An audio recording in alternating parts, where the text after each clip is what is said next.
Assalamualaikum warahmatullahi wabarakatuh. Berjumpa lagi dengan saya Siti Umi Fitriah, guru IPA SMP Negeri 8 Salatiga ya. Selamat pagi, selamat siang, selamat malam ya. Untuk siswa-siswi saya dimanapun kalian berada, terutama kelas 9 ya, kelas 9H ataupun juga G yang kebetulan kami ajar ya. Pada kesempatan kali ini Ibu ingin menjelaskan materi tentang listrik statis, tetapi bagian yang kedua, yaitu penerapan listrik statis dalam kehidupan sehari-hari. Ini adalah materi IPA kelas 9 semester 1 bab yang keempat ya. Dan ini merupakan kelanjutan dari bagian 1 kemarin, yaitu konsep tentang listrik statis. Ya, seperti biasa, sebelum kami lanjutkan, kami mohon dukungan, yaitu dengan cara like, komen, subscribe, share, dan hidupkan lonceng notifikasinya. Agar apa? Agar kami tambah semangat dalam membuat video pembelajaran untuk kalian ya. Langsung saja kami mulai paparan materi kelanjutan dari konsep listrik statis.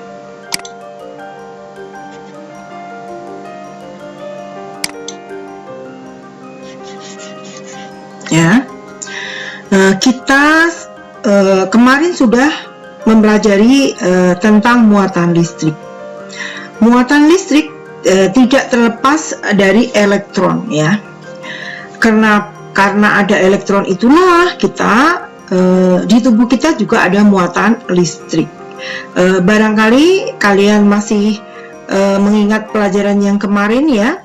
Muatan listrik itu kalau pada di tubuh kita itu ada di dalam sebuah sel, tepatnya adalah sel saraf. Nah, bagian yang pertama pada pembelajaran kali ini adalah mari kita pelajari kelistrikan pada sel saraf ya. Nah, langsung saja ini ya. Tubuh kita dapat menunjukkan adanya gejala kelistrikan, khususnya pada saraf yang disebabkan adanya imbul ya atau rangsangan ya. Tahukah kamu mengapa kita dapat merasakan sakit ketika dicubit ya? Misalkan tangan saya ini saya cubit, aduh sakit sekali ya, benar-benar sakit ya.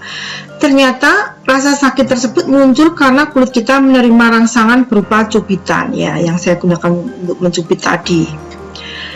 Rangsangan ini selanjutnya diubah oleh sel saraf dalam kulit menjadi impuls atau rangsangan atau apa? Jalannya rangsang maksudnya ya. Kajian yang khusus mempelajari tentang aliran impuls pada tubuh manusia disebut biolistrik ya. Ya, bio itu kan tubuh makhluk hidup, terutama biologi ya, listrik. Jadi biolistrik. Tegangan atau beda potensial pada tubuh berbeda dengan yang kita bayangkan ya, seperti listrik rumah tangga. Jadi listrik yang ada di sel saraf kita itu tidak seperti listrik yang ada di kabel ya, beda, tapi hampir mirip sih ya. Kelistrikan pada tubuh hanya berkaitan dengan komposisi ion ya, yang terdapat dalam tubuh, bukan listrik yang mengalir seperti pada kabel listrik di rumah-rumah ya. Tuh, kita lanjutkan. Kemudian cara sel saraf menghantarkan impuls ya. Nah, di sini ya, anggap aja ini adalah ini ya. Kalau voltmeter itu adalah alat untuk mengukur tegangan listrik ya. Di sini ada membran sel saraf, bagian luar itu akson, bagian dalam akson ya, bagian luar akson dan bagian dalam akson. Ada positif, negatif. Positif kemarin proton ya, negatif itu elektron, dan ini adalah sel saraf kita ya. Ilustrasi muatan listrik pada sel saraf ya, ini ada positif ada negatif ya. Yang positif itu ada yang di bagian luar dan ada di bagian dalam ya. Nah, ini ya, ion di sini adalah ion Na positif, Cl negatif, dan ion K positif. Nah, sel saraf menghantarkan imbul karena terjadi pertukaran ion-ion di dalam dan di luar membran sel saraf. Pertukaran ion tersebut tidak dapat terjadi begitu saja tanpa adanya rangsangan. Rangsangan yang cukup kuat dapat mengaktifkan pompa ion, sehingga menyebabkan terjadinya pertukaran ion. Saat sel saraf tidak menghantarkan impuls, muatan positif Na positif melingkupi bagian luar membran sel. Pada kondisi demikian, membran sel saraf bagian luar bermuatan listrik positif dan membran sel bagian dalam bermuatan listrik negatif. Coba dilihat gambarnya yang tadi ya, ini ya. Membran sel ya. Bagian luar positif, bagian dalam negatif. Ya, kita lanjut lagi. Nah, imbul listrik pada sel saraf itu seperti ini ya. Kita bermula dari di sini A ya. Nah, ini adalah protein saraf yang sangat berperan pada jalannya rangsangan saraf ya. Neurotransmitter dilepaskan ini ya di sini ya, dilepaskan dari suatu sel saraf mengakibatkan impuls diteruskan ke sel saraf berikutnya. Neurotransmitter tersebut mengakibatkan muatan positif Na positif masuk ke dalam sel saraf berikutnya. Jadi inilah yang dinamakan sinap ya, bukan sinapsis ya, sinap bonggol dari saraf, tempat asetilkolin ya, di dalamnya mengandung neurotransmitter. Neurotransmitter ini namanya aja neurosaraf, transmitter itu perpindahan, jadi memindahkan rangsangan ya dari badan sel satu ke badan sel yang lain ya. Kemudian yang B ya, saat muatan positif Na positif masuk ke dalam sel saraf melalui membran sel, maka terjadilah aliran impuls ya. Terjadi aliran karena saling berlekatan ya. Kemudian yang C, saat impuls telah mencapai ujung sel saraf, neurotransmitter akan dilepaskan kembali menuju sel tujuan. Nah, ini setelah pindah di sini akan berpindah lagi menuju sel tujuan yang diinginkan sel saraf tersebut ya. Seperti itu. Kita lanjutkan ya. Setiap manusia memiliki sistem saraf yang dapat mengontrol seluruh aktivitas tubuh, contohnya gerak otot. Sistem saraf terdiri atas sel-sel saraf yang berfungsi untuk menerima, mengolah, mengirimkan rangsangan yang diterima panca indera ya. Bisa ke sumsum tulang belakang, bisa ke otak ya.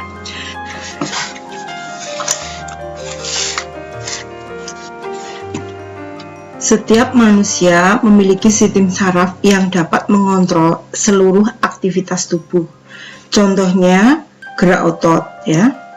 Sistem saraf terdiri atas sel-sel saraf yang berfungsi untuk menerima, mengolah, dan mengirim rangsangan yang dapat diterima panca indera.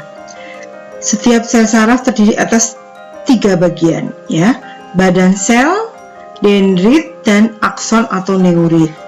Selain ketiga bagian tersebut, pada sel saraf juga terdapat selubung myelin. Berdasarkan ada tidaknya myelin, terdapat 2 macam neuron ya, yaitu neuron yang berselubung myelin dan neuron yang tidak berselubung myelin. Kita lanjutkan. Nah, ini adalah bagian dari sel saraf dan fungsinya. Kita mulai yang pertama yaitu dendrit ya. Untuk gambarnya sebentar,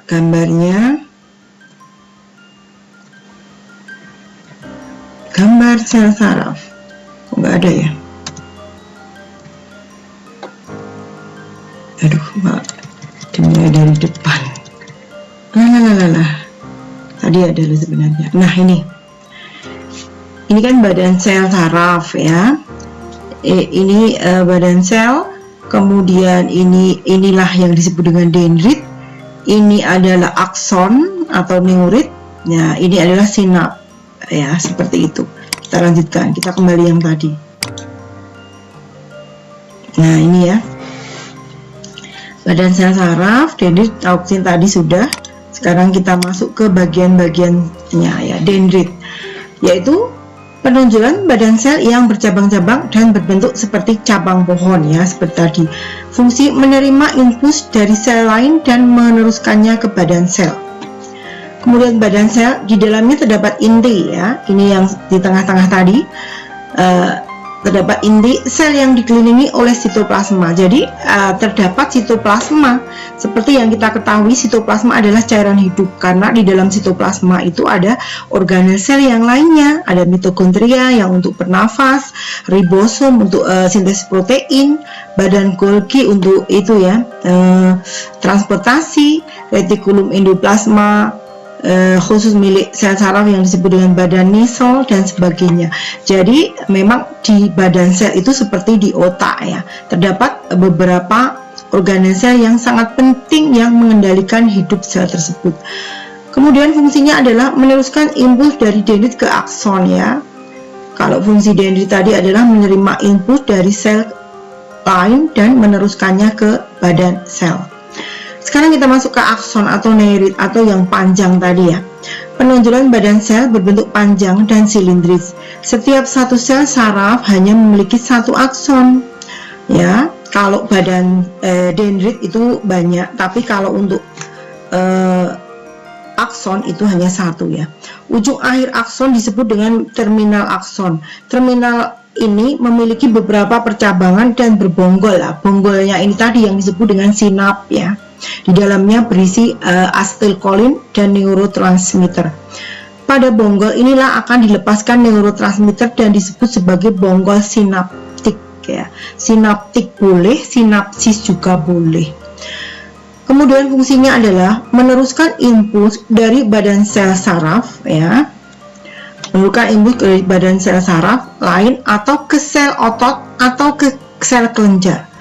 Pada bonggol sinaptik terdapat proses sinapsis, yaitu komunikasi antara sel saraf satu dengan yang lain, atau sel saraf dengan sel otot dan sel kelenjar menggunakan neurotransmitter.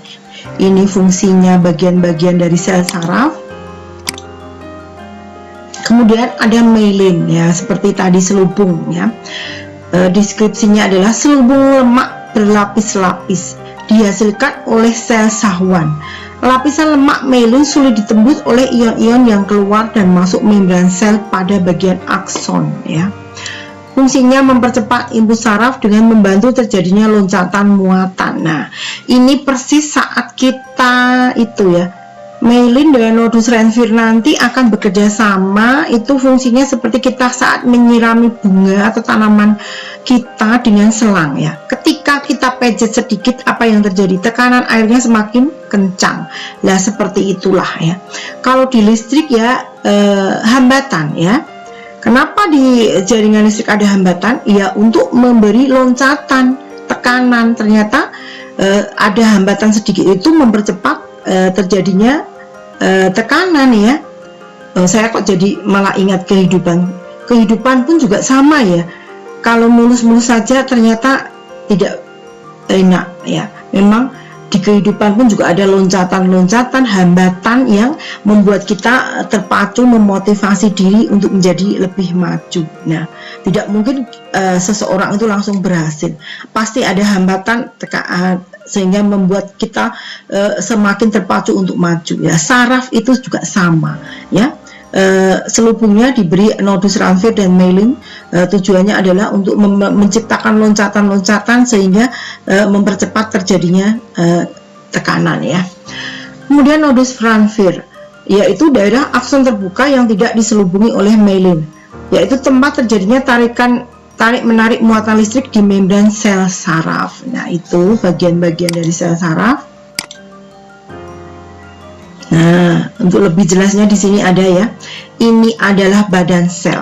Yang jerungat-jerungat kayak akar ini adalah dendrit ya. Ini ada inti, di dalamnya ada inti, mitokondria dan sebagainya ya, organel sel. Kemudian ini ada selubung myelin yang tadi terbuat dari lemak berarti fungsinya antara lain juga sebagai isolasi ya, kayak di listrik itu ya. Kemudian di ujungnya ada akson, yang panjang ini adalah akson yang diselubungi oleh selubung myelin, dan ada noktahnya. Noktahnya ini namanya nodus Ranvier, fungsinya adalah membuat hambatan tapi malah mempercepat tekanan ya. Jadi mirip kabel ya, ada kabel tembaga, plastik isolator itu mirip seperti selubung myelin, dan di tengah-tengahnya adalah akson yang harus dilindungi. Nah, ya, ini berkas kabel listrik, ini berkas sel saraf. Jadi memang mirip. Di depan pun tadi sudah saya jelaskan tidak sama, tetapi mirip seperti itu ya. Kita lanjutkan.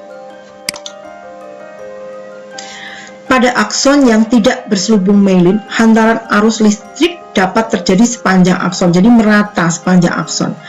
Pada akson yang berselubung myelin, beda potensial terjadi dari akson yang tidak diselubungi myelin atau yang biasa disebut tadi nodus Ranvier. Nah, inilah kunci dari kecepatan tekanan, adanya nodus Ranvier, yaitu akson yang tidak diselubungi oleh myelin ya. Tarik-menarik muatan listrik terjadi di nodus Ranvier 1 dan seterusnya, sehingga sini meloncat sini, akhirnya apa? Terjadilah aliran ya. Dengan demikian, selain berfungsi sebagai pelindung akson, myelin juga dapat mempercepat terjadinya loncatan muatan listrik pada saraf ya. Kesimpulannya, myelin itu adalah melindungi akson. Akson itu seperti kabel ya, seperti kabel tembaganya itu. Nah, di sela-sela myelin itu ada yang tidak ada myelinnya, namanya nodus Ranvier. Nah, itulah sebagai hambatannya. Ternyata setelah ada nodus Ranvier sebagai hambatan, kecepatan listriknya itu malah semakin cepat, bukannya terhambat, seperti itu ya. Nah, ini lebih jelasnya. Nah, inilah yang disebut dengan nodus Ranvier. Di sini sengaja tidak ada selubung myelin, tetapi dia malah mempercepat. Nah, ini selubung myelin. Di sana ini keterangannya hantaran ya, akson di sini ya. Pergerakan imbus pada akson tidak bermyelin atas dan akson bermyelin, itu ya. Ternyata adanya selubung myelin dan nodus Ranvier itu memang bermanfaat untuk kecepatan jalannya rangsang pada saraf kita ya. Nah, sekarang kita masuk ke hewan-hewan penghasil listrik ya. Yang pertama adalah ikan belalai gajah. Ikan belalai gajah memiliki mulut yang panjang menyerupai bentuk belalai gajah, makanya disebut nih ya, belalai gajah karena punya belalai ya. Ikan ini dilengkapi dengan organ khusus yang disusun oleh ribuan sel elektroplak yang pada bagian ekor yang mampu menghasilkan listrik statis bertegangan tinggi ya. Ajaib sekali ya. Sel elektroplak merupakan sel yang menghasilkan muatan negatif pada bagian dalam dan muatan positif pada bagian luar saat ikan belalai gajah dalam keadaan istirahat. Mirip sel saraf tadi ya, bagian luar dan bagian dalam ada sel, ada itu muatan listrik. Arus listrik akan muncul pada saat otot ikan berkontraksi dan pada saat bersamaan ikan mampu mendeteksi keberadaan predator atau mangsa ya. Ajaib sekali. Kita pantas bersyukur ya dengan adanya sel saraf pada kita. Ternyata juga ada beberapa hewan yang mempunyai penghasil listrik ya. Yang kedua adalah sel pari ya. Ini ya, ikan pari listrik ya. Ikan pari listrik mampu mengendalikan tegangan listrik yang ada pada tubuhnya. Kedua sisi kepala ikan pari listrik, nah di sini ya, mampu menghasilkan listrik hingga 220 volt. Nah, mirip tegangan listrik yang mengalir di rumah kita ya, 220 volt. Besar tegangan ini sama seperti besar tegangan listrik yang ada di rumah ya, betul ya. Ikan pari listrik. Yang ketiga yaitu hiu martil, hiu kepala martil. Hiu kepala martil memiliki ratusan ribu elektroreseptor atau sel penerima rangsangan listrik. Nih ya, kepalanya memang mirip martil. Hiu kepala martil mampu menerima sinyal listrik hingga 0,5 miliar volt. Ih, ajaib. 0,5 miliar volt, tinggi sekali ya. Hiu kepala martil biasa menggunakan kemampuan mendeteksi sinyal listrik untuk mengetahui letak mangsa di bawah pasir, menghindari keberadaan predator, dan untuk mendeteksi arus laut yang bergerak sesuai dengan medan magnet bumi. Ajaib, ciptaan Allah memang selalu ajaib. Kemudian yang keempat adalah echidna ya.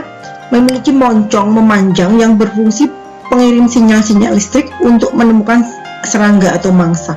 Mirip landak laut ya, dari kata ekin. Ekin kan memang duri landak ya. Tapi ini tidak sama dengan landak yang di darat ya. Ini ya elektroreseptor ekidna terus-menerus dibasahi agar lebih mudah untuk menghantarkan listrik. Hal inilah yang menyebabkan kebanyakan hewan yang memiliki sistem elektroreseptor berasal dari perairan. Yang kelima adalah belut listrik. Penelitian menunjukkan bahwa belut listrik dapat menghasilkan kejutan tanpa lelah selama 1 jam. Selama 1 jam tanpa lelah. Hebat sekali. Besarnya jumlah energi listrik yang dihasilkan diyakini dapat menyebabkan kematian pada manusia dewasa. Berarti kemampuan listriknya ini sangat besar, sampai-sampai bisa menyebabkan kematian ya. Kemudian selanjutnya adalah lele listrik. Lele air tawar yang berasal dari perairan tropis di Afrika ini memiliki kemampuan untuk menghasilkan listrik hingga sebesar 350 volt. Besarnya energi yang dihasilkan lele listrik sama seperti energi listrik yang diperlukan untuk menyalakan komputer selama 45 menit. 45 menit, setengah jam lebih. Ya, bagus, cukup besar ya. Karena 45 menit kan lebih dari 1 jam, mendekati 1 jam ya. Penggunaan, sekarang kita masuk ke bagian yang ketiga, yaitu penggunaan listrik statis dalam teknologi ya.